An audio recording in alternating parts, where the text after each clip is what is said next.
What would you do if the only thing you had left of a person you loved was a handful of papers everyone called worthless? If you inherited not a fortune, but a riddle written on brittle, sun-faded maps that had led your own father to ruin and an early grave? This was the legacy left to Eleanor Pike, a collection of cryptic assay notes and star charts that the world had dismissed as the ramblings of a broken man. But the truth waiting inside that worn leather satchel was older than the territory of Arizona itself, a secret sealed not by rock and dirt, but by a lie 70 years deep. Settle in and stay close as we journey into the heart of the Ghost Canyon and learn what happens when a dismissed inheritance becomes the key to a lost fortune. Let us know in the comments where you're watching from tonight. The first thing Eleanor knew was the sun. It was a merciless weight on her eyelids, a hot coin pressed to her forehead. The second was thirst, a raw, rasping thing that had scoured her throat into a canyon of its own. She tried to swallow and tasted only dust. Her memory was a shattered piece of slate, all sharp edges and missing pieces. There had been a road, the buckboard jolting over ruts, the patient plod of her old horse, Jasper. There had been the weight of the leather satchel on the seat beside her, a weight that felt heavier than its contents, for it held the last of her father, his work, his obsession, his final desperate hope. Then, other shapes intruded. Two riders, emerging from the heat, shimmer like malevolent spirits. Their faces were obscured by dust and shadow, but their voices were clear, one rough and commanding, the other thin and nervous. They had wanted the strong box under the seat, the few dollars she had to see her through to the claims office in redemption. They had taken it. They had taken Jasper and the wagon. Then the big one, the one with a voice like grinding stones, had grabbed the satchel. He'd ripped it open, spilling the papers onto the dusty floor of the wagon. "What's this?" he'd sneered. "Chicken scratch." He'd laughed, a harsh, ugly sound in the vast silence of the desert. He'd tossed the papers aside, scattering them like dead leaves in the wind. She had lunged for them, a foolish, desperate act, and the man's arm had come up. After that, there was only a flash of blinding light, then the hard, unforgiving ground, and the silence closing in. Now she was alone. The sun was sliding toward the jagged teeth of the western mountains, painting the sky in brutal strokes of orange and purple. The road was empty. The papers were gone. All of it gone. She pushed herself up on trembling arms, her head screaming with a dull, throbbing pain. A dry wash snaked nearby, its sandy bed a pale scar on the landscape. Shelter, maybe. Water, no. Still, it was a place to go. She stumbled toward it, each step an agony, her vision swimming in and out of focus. The world was narrowing to a single point of survival. Just one more step, then another. She didn't see the man until his shadow fell over her. He was tall, broad-shouldered, a silhouette against the dying sun. He moved with a quiet economy that spoke of long years spent in wide, empty places. For a moment, her heart seized with terror. They had come back. But this man was alone, and his posture held no threat. He knelt, and the scent of leather and horse and clean sweat reached her. He held out a canteen. "Easy now," he said, his voice low and calm, like water over smooth stones. Eleanor reached for it, her hand shaking, and drank. The water was the most profound mercy she had ever known. It was life itself. The man watched her, his expression unreadable in the fading light. His face was weathered, carved by sun and wind, and his eyes, a startlingly clear gray, held a deep and abiding weariness. He had seen his share of sorrows. She knew it the way an animal knows the scent of rain on the air. "You're a long way from anywhere," he said, not as a question, but as a simple statement of fact. She could only nod, the effort costing her more than she had to give. As darkness finally consumed the last of the light, she felt a strange and absolute certainty. She had lost everything. Her father's legacy was scattered to the wind, and yet she had survived. The why of it was a question for another day. For now, it was enough. The man's name was James Mercer. He took her to his cabin, a small, solid structure of peeled logs chinked with mud, nestled in a fold of the hills where it was all but invisible until you were upon it. It was a place built for solitude, a fortress against the world. Inside it was sparse and clean, a stone hearth, a narrow cot, a table with a single chair. Everything had its place. He moved about the small space with the same quiet efficiency she had seen on the trail, lighting a kerosene lamp that cast a warm, golden glow on the rough-hewn walls. He tended to the gash on her head with a gentle, practiced hand, his touch surprisingly light for a man of his size. He didn't ask many questions, and for that, she was grateful. He seemed to understand that her story was a heavy thing, not to be spilled carelessly. He learned her name, Eleanor Pike, and that she had been on her way to redemption. He gave her a bowl of thin stew that tasted of salt and wild onions, and she ate it slowly, feeling strength seep back into her bones. His horse, a powerful buckskin named Buck, watched them from the open doorway, its liquid brown eyes missing nothing. The animal was as quiet and watchful as its master. "The men who did this," James said, his voice still low. "They'll be in redemption, bragging, spending your money." Eleanor looked down at her hands. They were scraped raw from her fall. "They took everything," she whispered. "My wagon, my horse, my father's papers." James nodded, his gaze resting on the fire. "A claim?" he asked. "Most claims out here are just heartache written on a government form." She shook her head. It was more than that. He was a geologist, an astronomer too in his own way. He spent 20 years on those papers, survey lines, celestial charts, mineral assays. He believed they led to the lost shipment from the old Cobra Canyon stage. James's expression didn't change, but a stillness came over him. The Cobra Canyon robbery was a ghost story, a piece of local lore told around campfires. 70 years ago, a stagecoach carrying a fortune in gold coin from the old Spanish mines had vanished without a trace. Dozens had searched. Men had died chasing rumors and false maps. "A lot of men have looked for that gold," he said quietly. "Your father wasn't the first." "He said they all looked in the wrong way," Eleanor insisted, a flicker of her father's fire alive in her voice. "He said the outlaws didn't bury a treasure. They built a vault, a lock made of sunlight and stone." James was silent for a long moment, studying her face in the lamplight. He saw not a madwoman, but a daughter clinging to the last vestiges of her father's name. In redemption, miles away, Cain, the man with the voice of grinding stones, slammed a silver dollar down on the bar of the dusty saloon. His partner, a younger, reed-thin man named Abel, laughed nervously.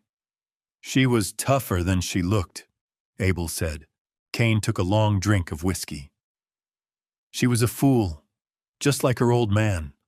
All that work for a bag of rocks and some crazy maps." He laughed again, the sound drawing glances from the other patrons. "We did her a favor. Nothing in that canyon but snakes and ghosts." He tossed the empty satchel into a corner, where it lay like a discarded snakeskin. He and Abel had what they wanted: the money, the horse, the supplies. The papers were forgotten, dismissed as the worthless ramblings they so clearly were. Back at the cabin, Eleanor felt a small, hard lump inside her clenched fist. She had been holding it so tightly her knuckles were white. She uncurled her fingers. There, resting in her palm, was a single, crumpled piece of her father's work, a fragment she must have grabbed in that last, desperate moment. It was covered in his familiar, spidery script, showing a series of angles, a constellation, and a single, cryptic phrase, where the shadow falls shortest. It was almost nothing, and yet, it was all she had left. What was written on that single, crumpled page? Could a map made of starlight and shadows truly lead to a 70-year-old fortune? Or was James Mercer right to be wary of a dead man's obsession? Let us know in the comments what you think Eleanor should do next. Don't forget to like this video and subscribe for more stories from the forgotten corners of history. Now, let's get back to the story and the town of redemption. A few days later, when the purple bruise on her temple had faded to a sickly yellow and the strength had returned to her legs, James Mercer took her into town. Redemption wasn't much more than a single dusty street lined with weathered, false-fronted buildings, all of it shimmering under the relentless Arizona sun.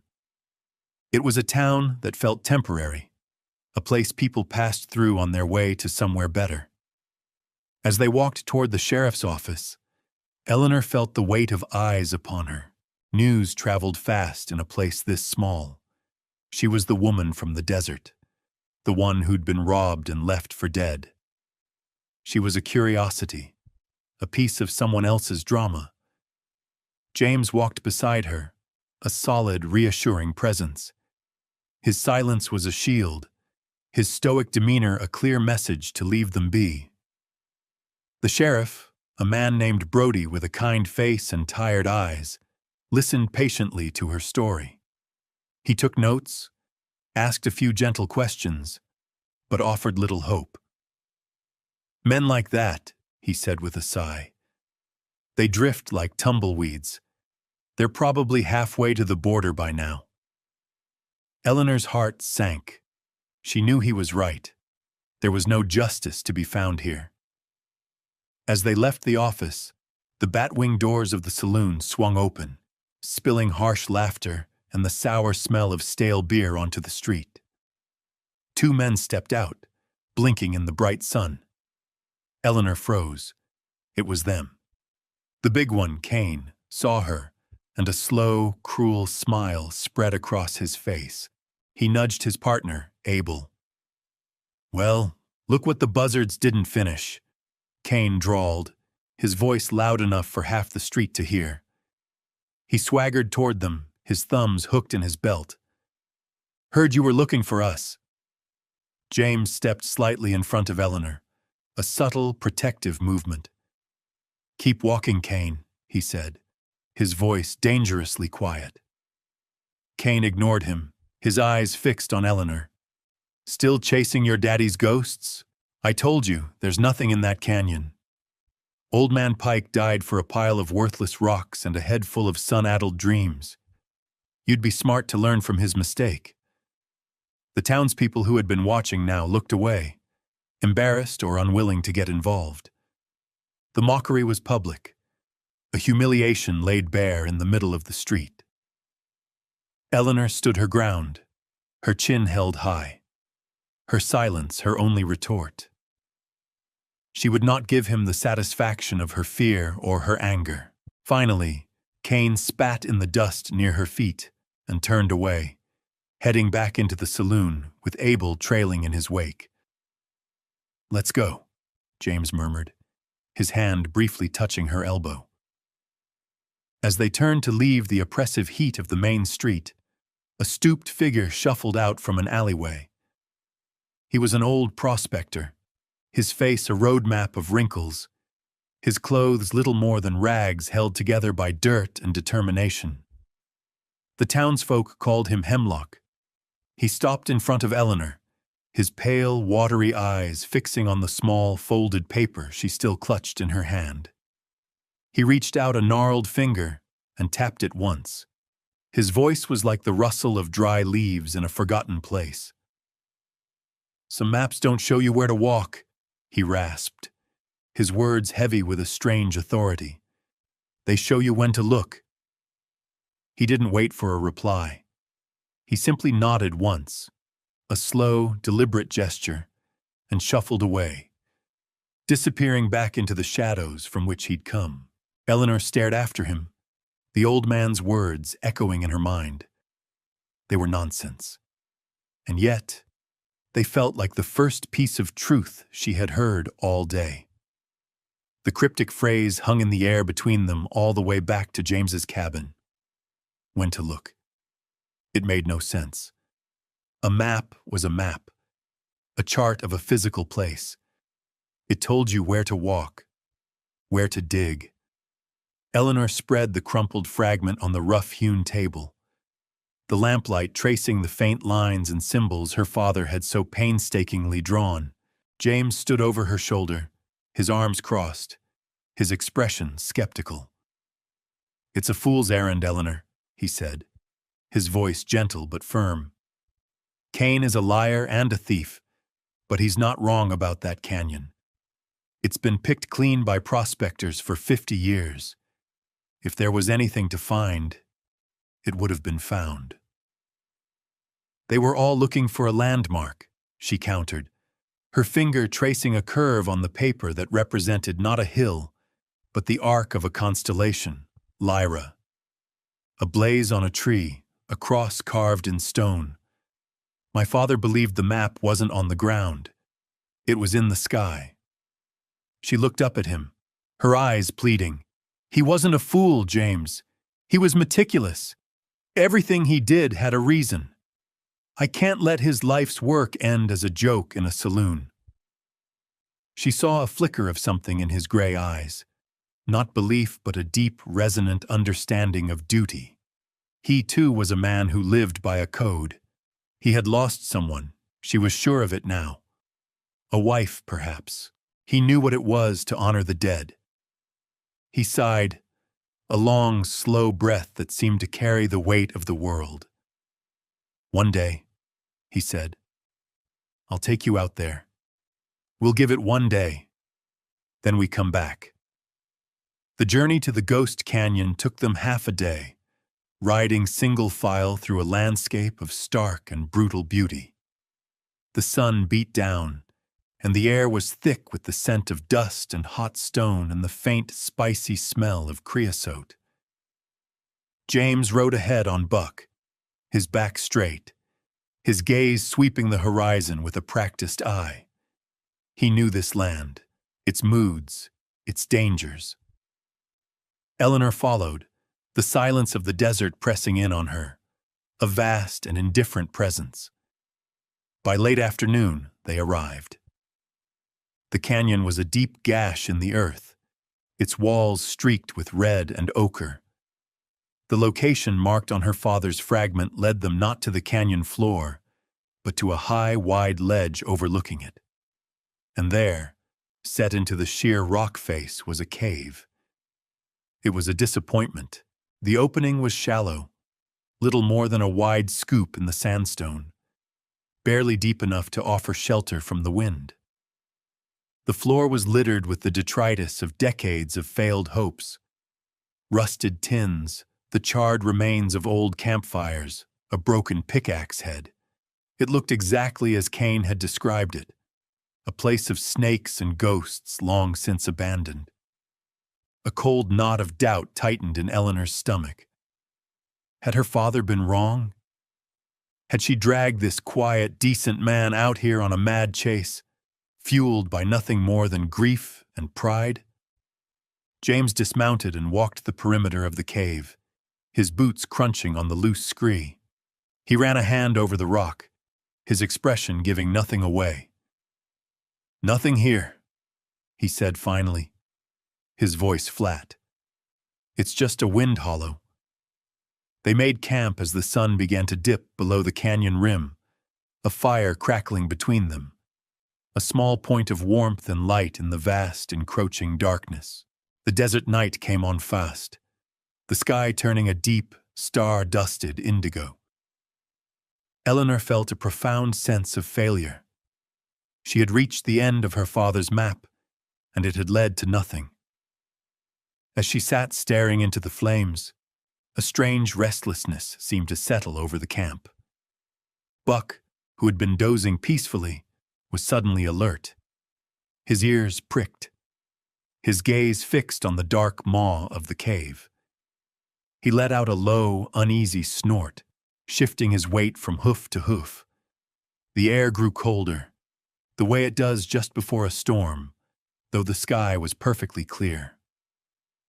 A low moan of wind whispered out of the cave entrance, a sound like a long, sad exhalation. Eleanor shivered, though not from the cold. It felt as if the canyon itself was watching them, holding its breath.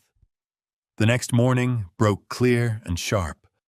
The first rays of sun crested the eastern rim of the canyon, spearing down into the valley below. Eleanor had slept poorly, troubled by dreams of whispers in the dark and the weight of her own dashed hopes. She rose and walked to the edge of the ledge, the single piece of paper clutched in her hand, now feeling flimsy and foolish. As the sun climbed higher, a beam of pure, golden light struck the rock face high above the cave entrance, and in that precise moment, Eleanor saw it. It was a carving, so faint and weathered as to be nearly invisible, rendered in a style that was not native, nor from any prospector she had ever seen. It was a geometric pattern, a spiral intersected by a series of straight lines. Her breath caught in her throat. She smoothed the crumpled paper against her knee. There, in the upper corner, was the exact same symbol. It wasn't a landmark in the traditional sense. It was an astronomical marker, a sign meant to be seen only at a specific time of day, at a specific time of year, when to look. Hemlock's words rushed back to her with the force of a revelation. Her father hadn't been mapping a trail. He had been mapping light itself. She turned to James, her eyes wide with a new, electrifying certainty. "Look," she said, her voice trembling slightly as she pointed. James followed her gaze. He squinted, his scout's eyes accustomed to picking out the smallest details in a vast landscape. He saw the symbol, and a flicker of interest crossed his stoic features. But he was looking at something else. He walked back toward the shallow cave, his eyes not on the walls, but on the ground. "The erosion," he murmured, more to himself than to her. He knelt and ran his calloused hand over the pattern of gullies and washes cut into the rock by millennia of rainfall. "It's wrong." Eleanor came to stand beside him. "What do you mean?" "Water flows downhill," he said, stating the obvious. "The runoff from this ledge should all drain that way." He pointed to the steep drop-off. "But here," he traced a line in the dirt with his finger, "some of it has been diverted. Over centuries, it flows back toward the rear of the cave, as if it's draining into the rock." He stood and walked to the back of the shallow alcove, running his hands over the sandstone wall. It felt solid, immovable, but the evidence was there at his feet. The water went somewhere. The two clues hung in the air between them, separate but connected. A symbol that could only be seen at sunrise, and a geological anomaly that defied logic. The cave was not what it appeared to be. It was a facade, a clever piece of natural camouflage hiding something else entirely. The disappointment of the previous night evaporated, replaced by a thrumming, intense curiosity. Her father had been here. He had seen these same things. He hadn't been mad. He had been a patient, brilliant observer, reading a language that no one else had even known existed. The map was not the paper in her hand. The map was the canyon itself, and they had just learned the first letter of its alphabet. The real work was about to begin. The silent, watchful presence of the canyon no longer felt menacing. It felt like an invitation. They decided to stay. James rode back to his cabin for more supplies, ropes, lanterns, digging tools, leaving Eleanor to keep watch. Alone on the ledge, she felt not fear, but a profound connection to her father. She could almost feel him there beside her, his quiet excitement, the thrill of the puzzle about to be solved. She spent the day studying the fragment, cross-referencing the star charts with the position of the sun, trying to understand the intricate celestial clockwork he had uncovered. When James returned, they began to work in earnest. Their partnership fell into a natural rhythm, his physical strength and practical knowledge of the land complementing her understanding of her father's esoteric notes. He was the hands. She was the mind. They started at the back of the cave, where the unnatural erosion patterns were most pronounced. James tapped the rock face with the head of a hammer, listening to the sound. Thud, thud, thud, the dull sound of solid stone. Then, in one spot, a subtle change, a hollow, resonant echo. Thump. There. Something's behind this, he said, his voice low with controlled excitement. For 2 days they labored. Under the relentless sun, they used picks and crowbars, clearing away the loose scree and debris that had accumulated at the base of the wall over 70 years. It was grueling, back-breaking work. Dust filled their lungs and sweat stung their eyes. James worked with a tireless, steady pace, his movements economical and powerful. Eleanor worked alongside him, hauling away buckets of rock, her muscles screaming in protest. In the evenings, they would sit by the fire, exhausted, sharing a silent companionship forged in shared labor. He spoke little of his past, but she learned in fragments that he had been a scout for the army, and that his wife had died of a fever 5 years prior. He had retreated to his cabin to escape a world that had become too loud with loss. Buck, the buckskin, was their silent companion through it all, his quiet presence a steadying force.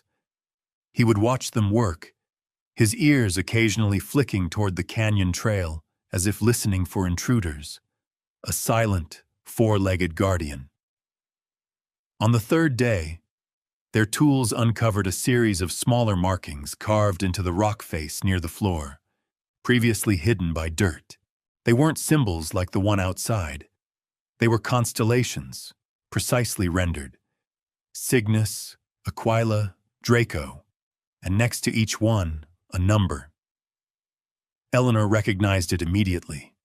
It was her father's code. The numbers corresponded to dates and times, a celestial timetable. "This isn't just a vault," she breathed, wiping sweat from her brow. "It's a calendar, a lock that only opens on a certain day." They worked through the notes on her paper fragment, her father's spidery script a lifeline to his thinking. The final piece of the puzzle was the phrase, "where the shadow falls shortest." "The solstice," James said, looking up at the sun. "The summer solstice, the longest day of the year when the sun is at its highest point in the sky and the shadows are at their shortest." Eleanor checked her father's calculations. He had been there on that very day, the year before he died. He had solved it. He had found the final key. A wave of both triumph and sorrow washed over her. He had been so close. According to the almanac James kept, the summer solstice was just 2 days away. All their labor, all her father's years of research, were about to be put to the test. The canyon held its breath, waiting. They waited. The 2 days felt longer than all the preceding ones combined. An air of tense anticipation settled over their small camp. They spoke little, each lost in their own thoughts. For Eleanor, it was a vigil for her father. She was about to walk the last few feet of a journey he had spent a lifetime making. For James, it was something else. A cautious re-engagement with a world of risk and hope he had long since abandoned. He found himself invested in her quest, in her quiet, unshakable faith. He wanted her to be right. The morning of the solstice dawned achingly beautiful, the sky a flawless, pale blue. They were in position long before noon, standing inside the shallow cave, watching the sun climb toward its zenith. As the hour approached, the light outside grew harsh and white, and the shadows in the canyon shrank to almost nothing. Eleanor held her father's paper, her knuckles white. James stood beside her, his hand resting on the handle of the sledgehammer they had brought. The minutes ticked by, marked only by the slow crawl of light across the stone. Then it happened. High above them, a fissure in the canyon wall, no wider than a man's hand and invisible from below, caught the sun at its highest point. A single, perfect shaft of light, as straight and sharp as a thrown spear, pierced the gloom of the cave. It struck the back wall, not randomly, but on a single, specific flagstone. The stone was no different from any other, but in that moment, illuminated by the solstice sun, it seemed to burn with a light of its own. It was the target, the bullseye, the final piece of the lock. "There," Eleanor whispered, her voice filled with awe. James needed no further instruction. He stepped forward, hefted the sledgehammer, and swung. The hammer struck the illuminated stone with a deafening crack. For a moment, nothing happened. Then, with a low groan of grinding rock, the stone shifted inward. Dust and the smell of stale, ancient air billowed out. Behind the stone was not a treasure chamber, but a dark, narrow opening, just wide enough for a person to squeeze through. It was a man-made passage. James lit a lantern, its yellow flame pushing back against a darkness that was 70 years deep. He went first, Eleanor close behind him. The passage was short, no more than 10 feet long, and it opened into a small, dry chamber carved directly out of the living rock. And there, stacked against the far wall, were the decaying remains of leather saddlebags and 3 small, iron-banded wooden chests. The air was utterly still, a perfect, breathless silence. With the claw of the hammer, James pried the lid off the nearest chest. The wood splintered and gave way. Eleanor held the lantern closer, her heart pounding against her ribs. The chest was filled to the brim, not with rocks or dirt, but with the soft, heavy gleam of gold coins, tarnished with age but unmistakable. Spanish doubloons, American eagles, coins minted long before Arizona was even a territory. It was all there. Her father had been right. He had been right about everything. He was not a fool who died chasing shadows. He was a brilliant, patient man who had read a secret written in the sky. Tears welled in Eleanor's eyes, tears of vindication, of grief, of a profound and quiet triumph. She reached in and let a handful of the heavy coins run through her fingers. They were cold, real, and they were the proof, the final word in her father's story. As they stood in the silent golden glow of the hidden chamber, a low rumble echoed from the canyon outside. It was not thunder. It was the sound of shifting rock. Before they could react, the sky, which had been clear moments before, was blotted out. A desert monsoon had rolled in with shocking speed, a roiling wall of black clouds that unleashed a torrent of rain. The dry wash on the canyon floor would become a raging river in minutes. They were trapped. But the storm was not their only problem. Through the sheet of rain, Eleanor saw them, two figures on the opposite rim of the canyon, making their way precariously down the trail. Cain and Abel. Word of their expedition must have reached the saloon. Cain's dismissal of her father's quest had been a bluff, his greed finally overriding his skepticism. He had followed them. "Get back inside," James ordered, his voice tight. He drew the pistol from his belt, its metallic click loud in the sudden gloom. They retreated into the main cave, using the entrance to the hidden passage for cover. The rain came down in a blinding curtain, turning the ledge into a slick, treacherous surface. Cain and Abel reached the far side of the ledge, soaked and furious. "Pike!" Cain bellowed, his voice barely audible over the roar of the storm. "I know you're in there. Don't make this harder than it has to be." A gunshot answered him, not from James, but from Cain himself. The bullet ricocheted off the rock near the cave entrance with a vicious whine. James fired back, a single, carefully aimed shot designed to warn, not to kill. The standoff was set. They were pinned down, with a fortune at their backs and two desperate men in front of them, the fury of the storm raging all around. The deluge was loosening the very rock of the canyon. Another gunshot from Cain, wild this time, struck the cliff face high above them. A sickening crack echoed through the canyon, and a section of the overhang, weakened by the water and the impact, gave way. A cascade of rock and mud thundered down onto the ledge, right where Abel was standing. He cried out, a sharp yelp of pain, as he was knocked from his feet, his leg pinned beneath a heavy slab of rock.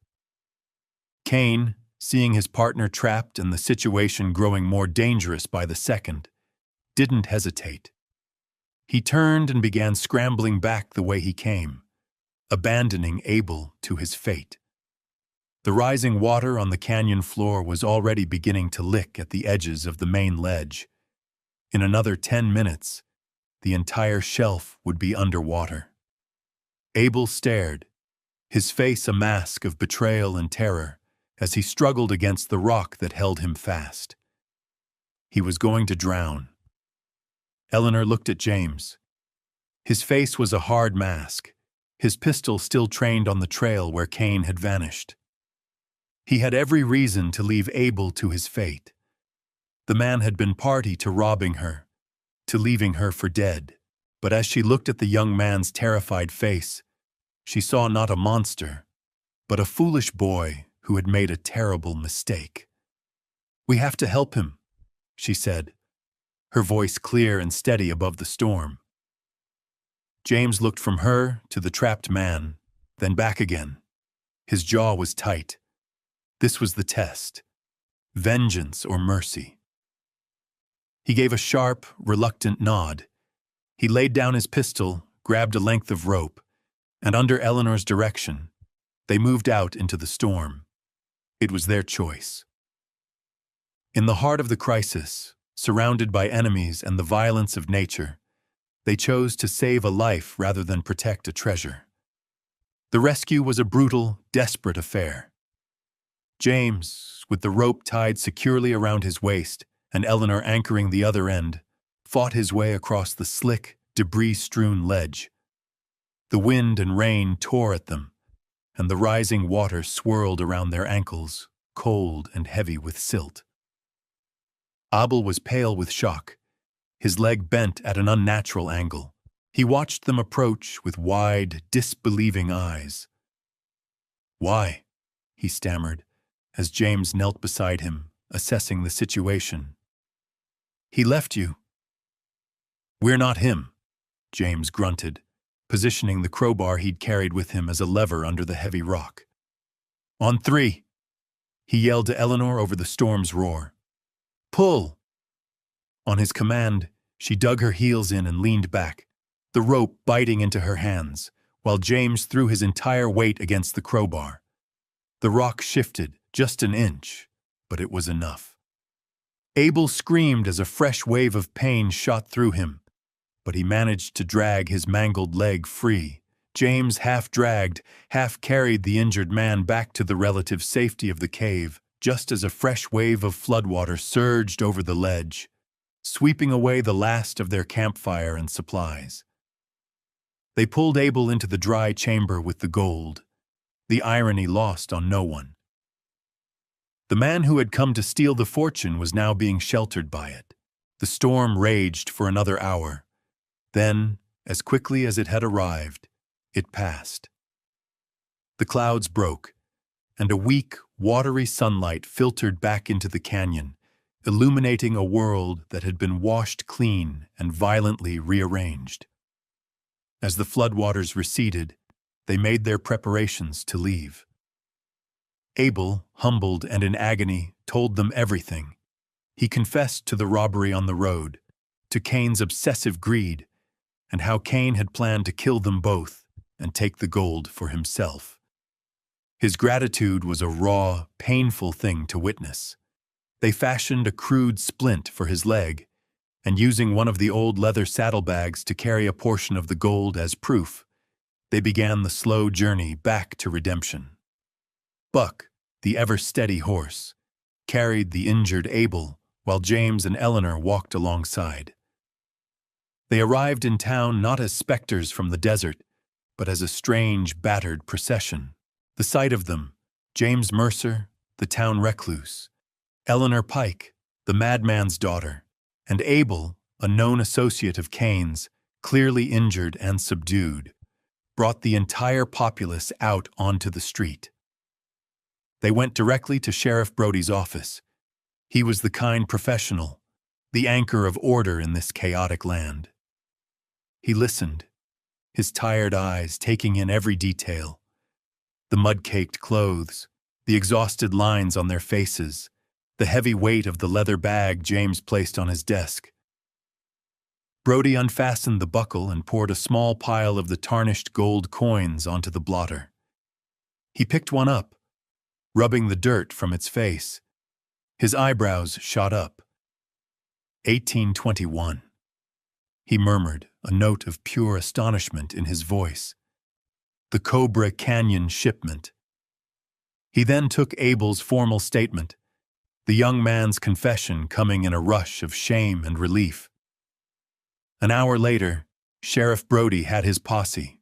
They rode out and found Cain trying to get a fresh horse at a remote ranch, his pockets full of Eleanor's stolen dollars.